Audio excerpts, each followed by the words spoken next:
Hello साथियों, एक exam cycle में आप सभी का स्वागत है। मैं आशुतोष कुमार सिद्धार्थ। आप लोगों का मध्यकालीन इतिहास चल रहा था, जिसमें 2 अध्याय समाप्त हुआ।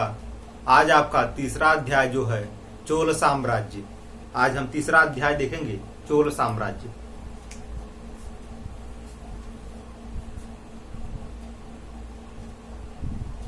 मध्यकालीन इतिहास।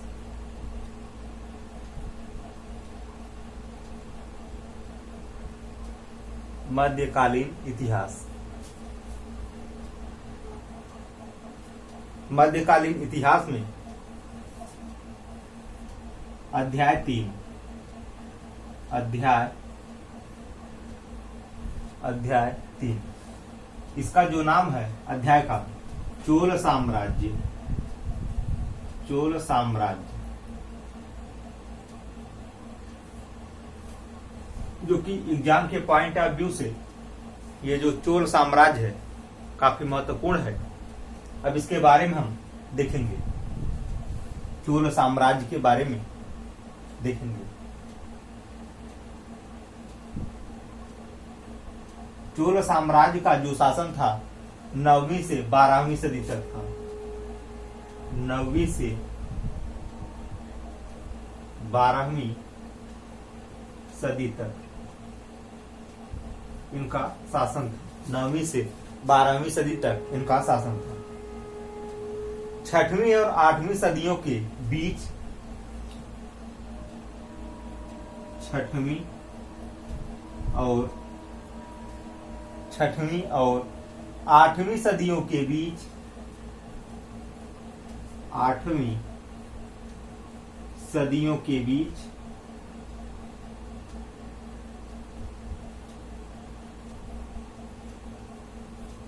6वीं और 8वीं सदियों के बीच पल्लवों सदियों के बीच पल्लवों सदियों के बीच पल्लव और पांड्य तमिलनाडु पल्लव और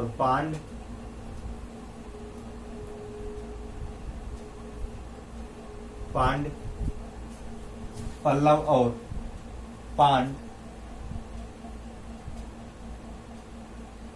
तमिलनाडु पर केरल में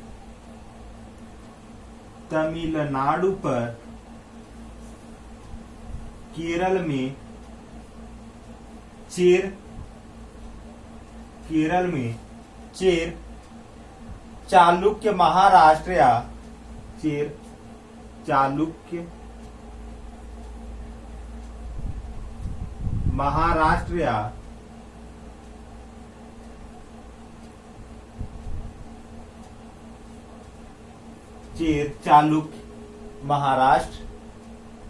या दक्कन पर राज करते थे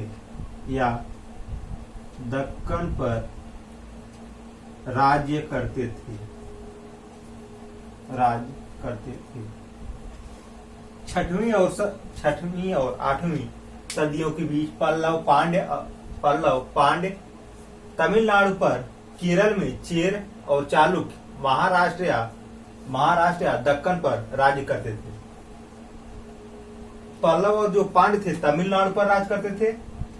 तमिलनाडु और केरल पर चेर चालुक्य जो है महाराष्ट्र और दक्कन पर राज्य करते थे। अब इसी में हम अगला पॉइंट देखेंगे। अगला पॉइंट हमारा क्या है? चोल साम्राज्य का उदय। चोल साम्राज्य का उदय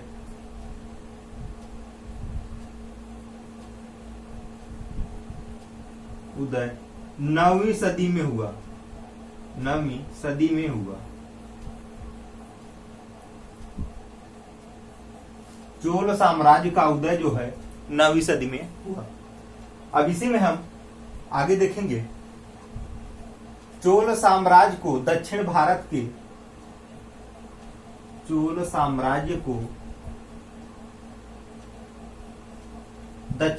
के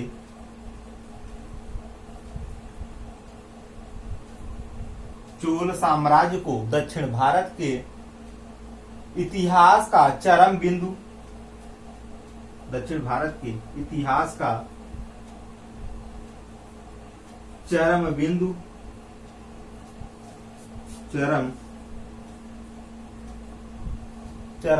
बिंदु कहा जा सकता है, चरम बिंदु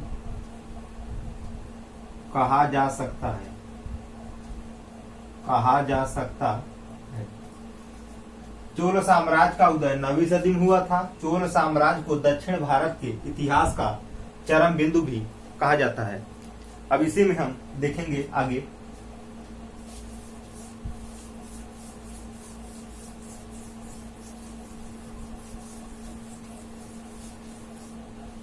आगे देखेंगे हम चोल साम्राज्य का उदय, कैसे इनका उदय हुआ। चोल साम्राज्य का उदय,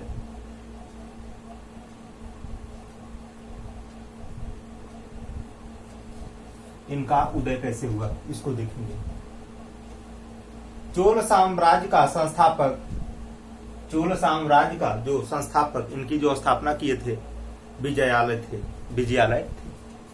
चोल साम्राज्य के संस्थापक, चोल साम्राज्य के संस्थापक विजयालय थे। चोल साम्राज्य के संस्थापक विजयालय थे, जो पहले पल्लवों का सामंत रह चुका था, जो पहले पल्लवों का सामंत रह चुके थे,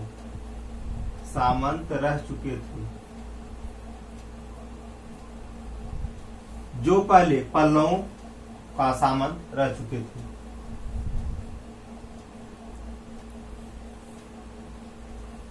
अब अगली पॉइंट देखेंगे। विजयालय ने 850 ईस्वी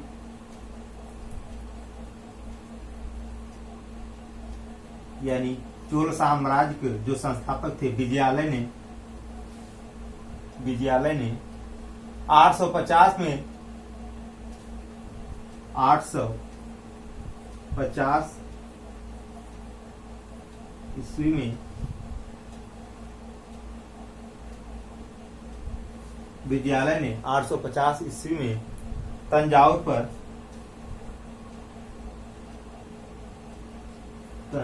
पर कब्जा कर लिया। विजयालय ने 850 ईस्वी में तंजावुर पर कब्जा कर लिया। अब इसी में आगे देखेंगे अगली जो पॉइंट है हमारा। 9वीं सदी के अंत तक चोल, 9वीं सदी के अंत तक चोल,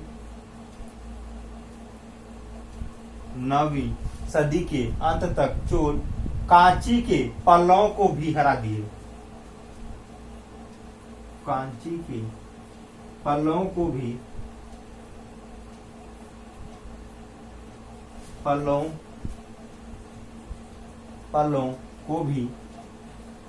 हरा चुके थे,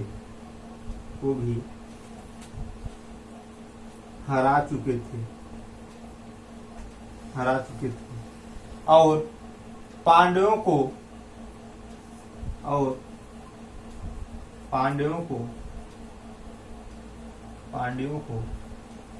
कमजोर कर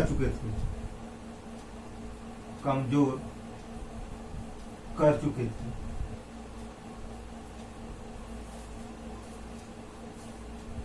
यानी विजयालय ने 850 ईस्वी में तंजावुर पर कब्जा कर लिया। 9वीं सदी के अंत तक चोल कांची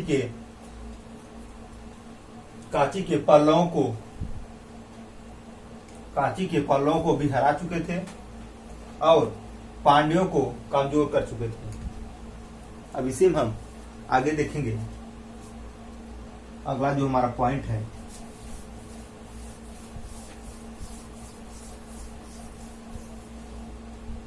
अगला पॉइंट देखेंगे 965 में 965 में कृष्ण तृतीय की मृत्यु 965 में कृष्ण तृतीय की मृत्यु और राष्ट्रकूट साम्राज्य के पतन के बाद मृत्यु और राष्ट्रकूट साम्राज्य के पतन के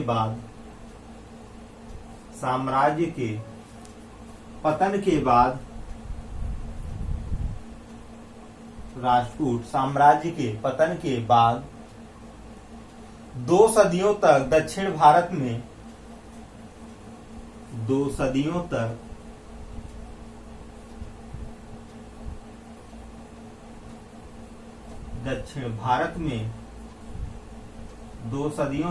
दक्षिण भारत में चोलों का वर्चस्व रहा। चोलों का वर्चस्व रहा 965 ईस्वी में कृष्ण तृतीय की मृत्यु और राष्ट्रकूट साम्राज्य के पतन के बाद 2 सदियों तक दक्षिण भारत में चोलों का वर्चस्व रहा। अब इसी में हम आगे देखेंगे। अगला जो हमारा हेडिंग है,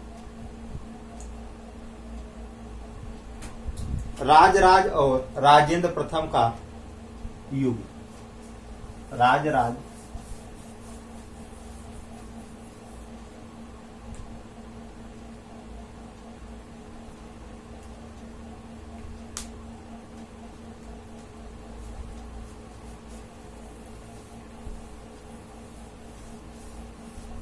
अगला जो हमारा है राजराज और हेडिंग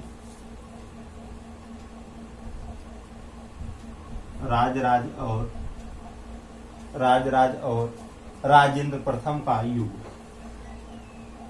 राजेंद्र प्रथम का युग। राजेंद्र प्रथम का युग। अब इसके अंतर्गत देखेंगे हम चोल राजाओं में सबसे महान चोल राजाओं में सबसे महान चोल राजाओं में सबसे महान राजराज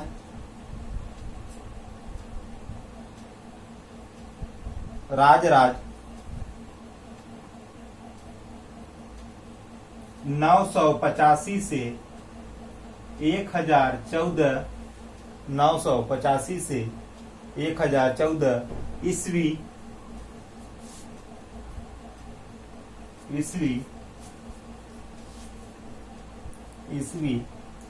उसका पुत्र राजेंद्र प्रथम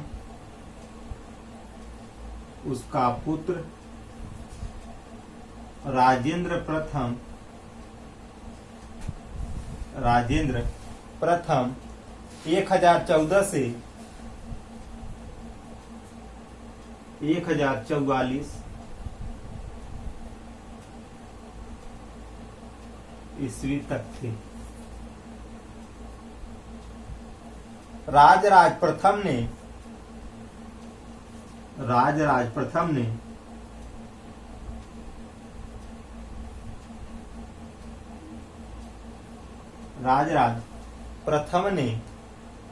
कावेरी के कछार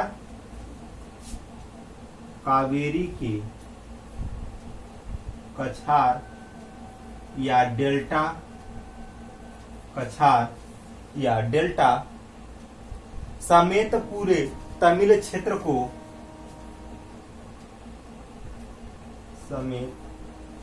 पूरे तमिल क्षेत्र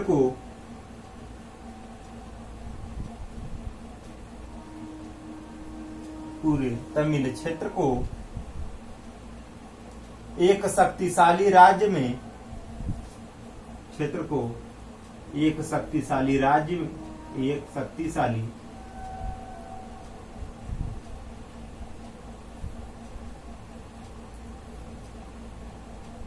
एक शक्तिशाली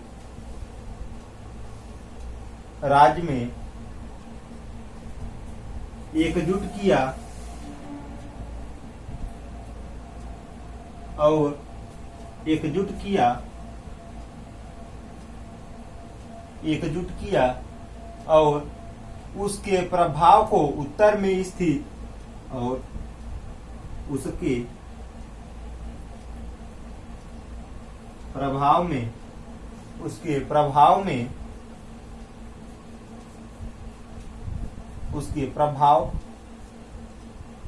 प्रभाव को उत्तर में स्थित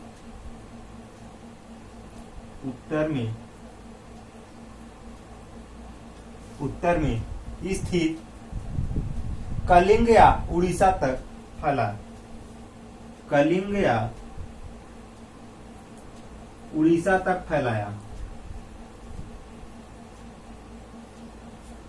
उड़ीसा तक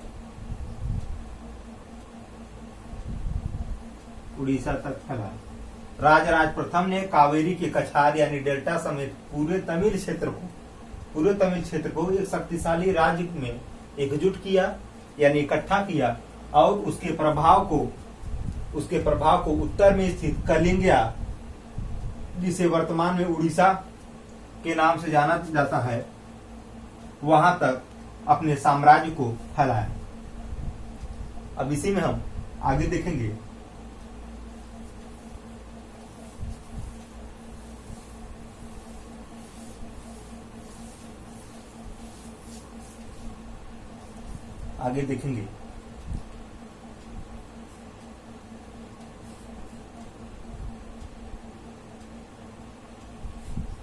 उसके विदेशी व्यापार के लिए उसके विदेशी व्यापार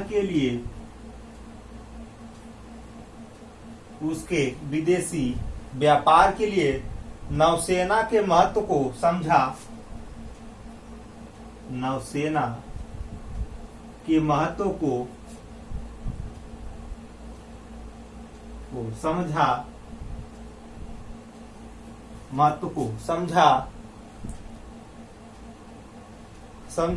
त्रिवेंद्रम में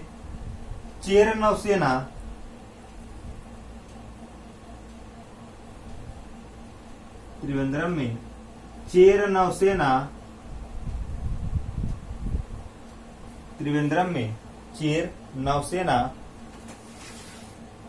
हराया और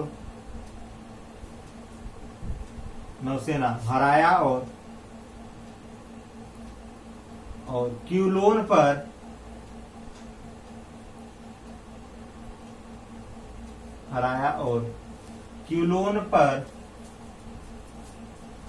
पर आक्रमण किया।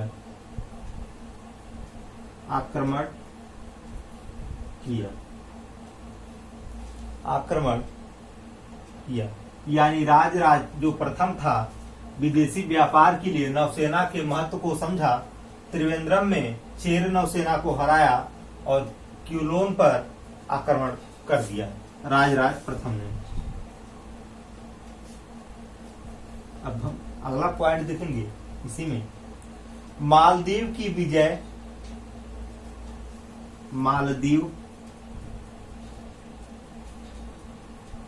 विजय उसकी नौसेना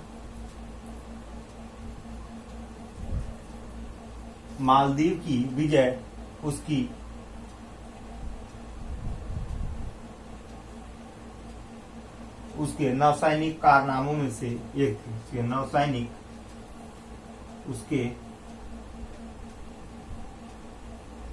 नौसैनिक कारनामों में से एक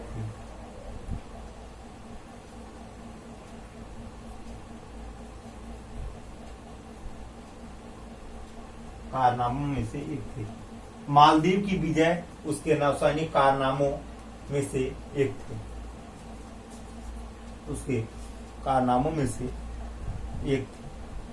राजराज ने कर्नाटक के गंग साम्राज्य के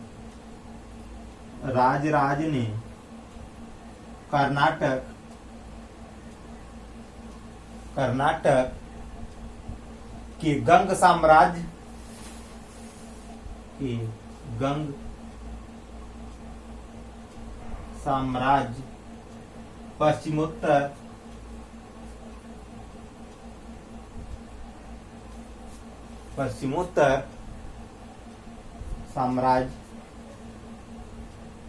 साम्राज्य के पश्चिमोत्तर भागों पर भी अधिकार कर लिया। भागों पर भी अधिकार कर लिया।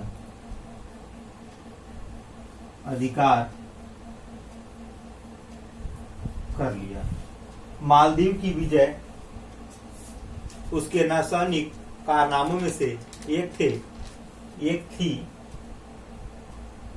उसके नौसैनिक कारनामों में से एक थी। राजराज ने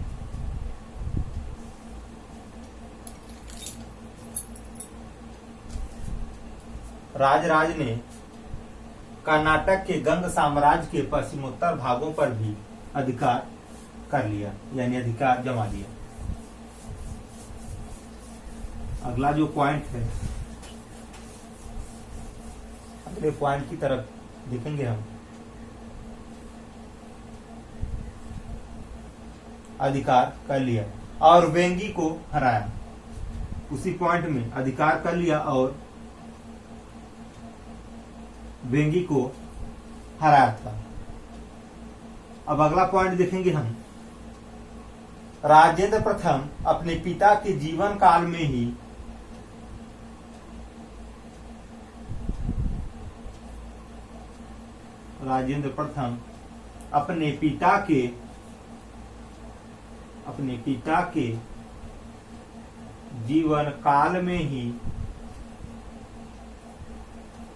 अपने पिता के जीवन काल में ही युवराज बना दिया गया।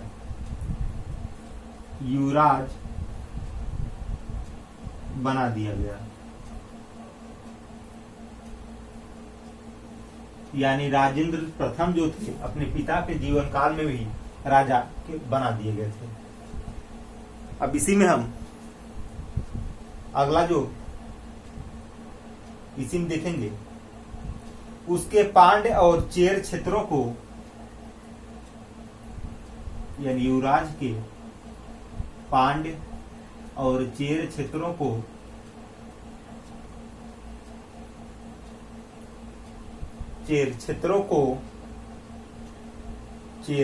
को अपने साम्राज्य में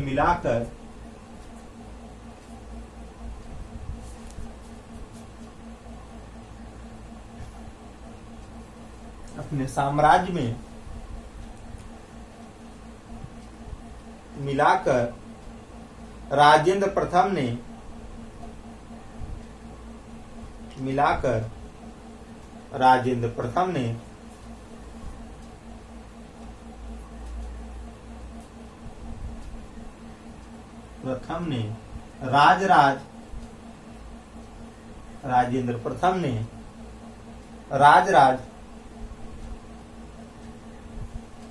राजराज की विस्तारवादी नीति को आगे बढ़ाया।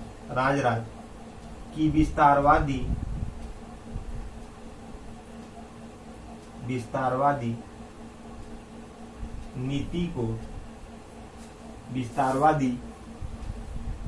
नीति को आगे बढ़ाया।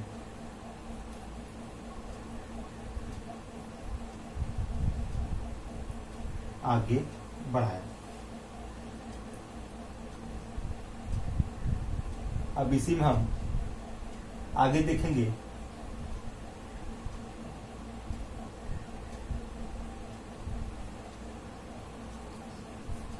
राजराज और राजेंद्र प्रथम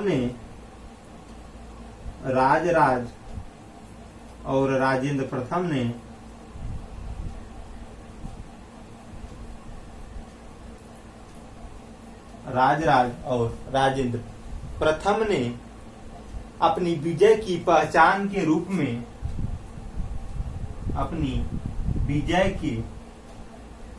विजय की पहचान के रूप में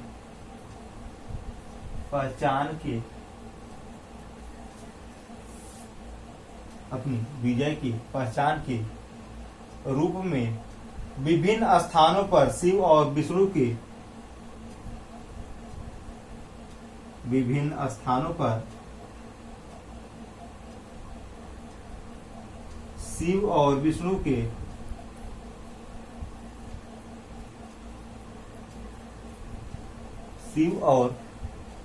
के अनेक मंदिर बनवाए।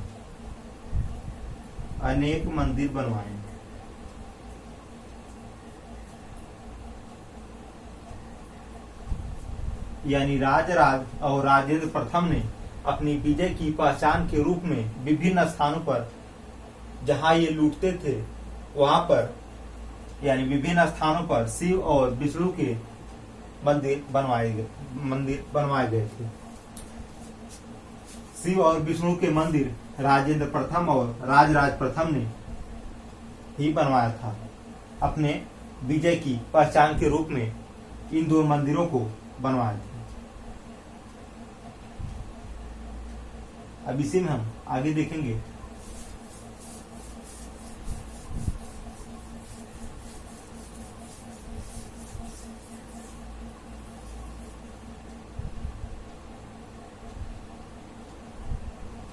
इसमें सबसे प्रसिद्ध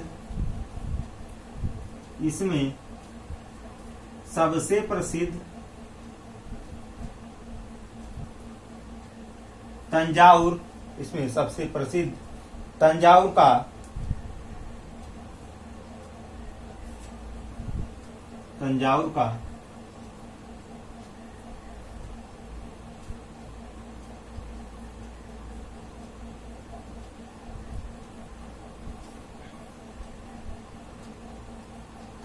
का राजराजेश्वर, इसमें सबसे प्रसिद्ध तंजावुर का राजराजेश्वर मंदिर था। सबसे प्रसिद्ध तंजावुर का राजराजेश्वर मंदिर था।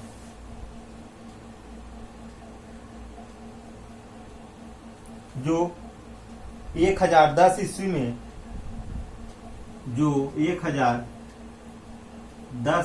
में बनकर तैयार हुआ।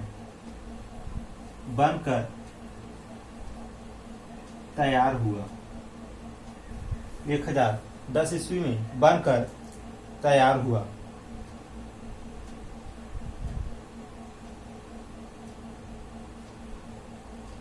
चोल राजाओं ने इन मंदिरों के दीवारों पर अभिलेख लिखवाने की प्रथा चलाई। चोल राजाओं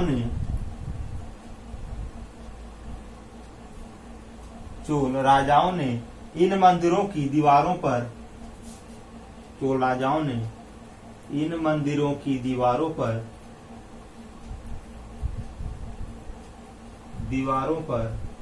अभिलेख लिखवाने की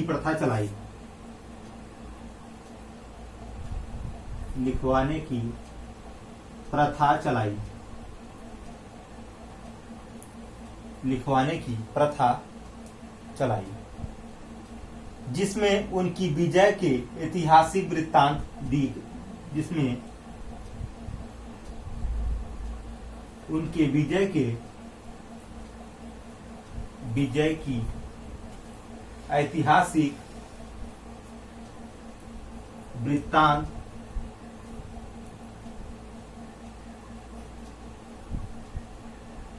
दिखाया गया। वृत्तांत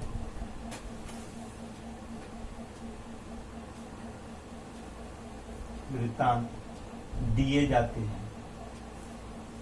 वृत्तांत दिए जाते थे।